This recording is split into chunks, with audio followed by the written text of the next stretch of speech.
मैं यहाँ अब पैंट का नाप ले रहा हूँ। तो ये पैंट जो है ये स्ट्रेट फिटिंग पैंट है। इसमें बॉटम बहुत कम नहीं होता और बहुत ज़्यादा भी नहीं होता। इससे अगर ज़्यादा है तो बेल बॉटम पैंट होती है और अगर कम है तो वो नैरो पैंट होती है। ये स्ट्रेट फिटिंग पैंट है, तो इसके हिसाब से मैं अभी नाप ले रहा हूँ।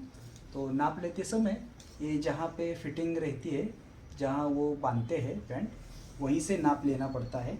तो ये स्ट्रेट हमें नीचे तक लेना पड़ता है, ज़मीन तक। तो इसकी हाइट है अभी 40 इंच है। ये 40 इंच इसकी हाइट हो गई। इस हिसाब से अभी कमर ले रहा हूँ मैं। कमर का नाप पैंट के ऊपर से ही लिया जाता है, ऐसे ऐसे कमर के ऊपर ही लिया जाता है, पैंट के ऊपर से ही। तो इसका नाप है 38 नाप है इसका। उसके बाद ये मैं सीट का नाप ले रहा हूँ। सीट का नाप जो लेना है वो थोड़ा ऐसा, जहाँ हमारा राउंड शेप होता है उसके ऊपर ही लेना है, उसके नीचे भी नहीं और ऊपर भी नहीं। तो ये इसके हिसाब से 41 है। ये हमें अंदर उंगली डाल के नाप लेना है, बल्कि ऐसे नहीं लेना, थोड़ा अंदर 2-3 उंगली डाल के यहाँ माप लेना है। तो ये 41 है। तो इसके बाद हम लेंगे थाइस का नाप। तो थाइस का नाप जो है ये पूरी ऊपरी तरफ थाइस, इधर यहाँ एकदम ऊपर। तो ये फिटिंग में माप लेना है, एकदम फिटिंग में नाप। तो अंदर उंगली रख के, लेकिन तो ये आता है 23।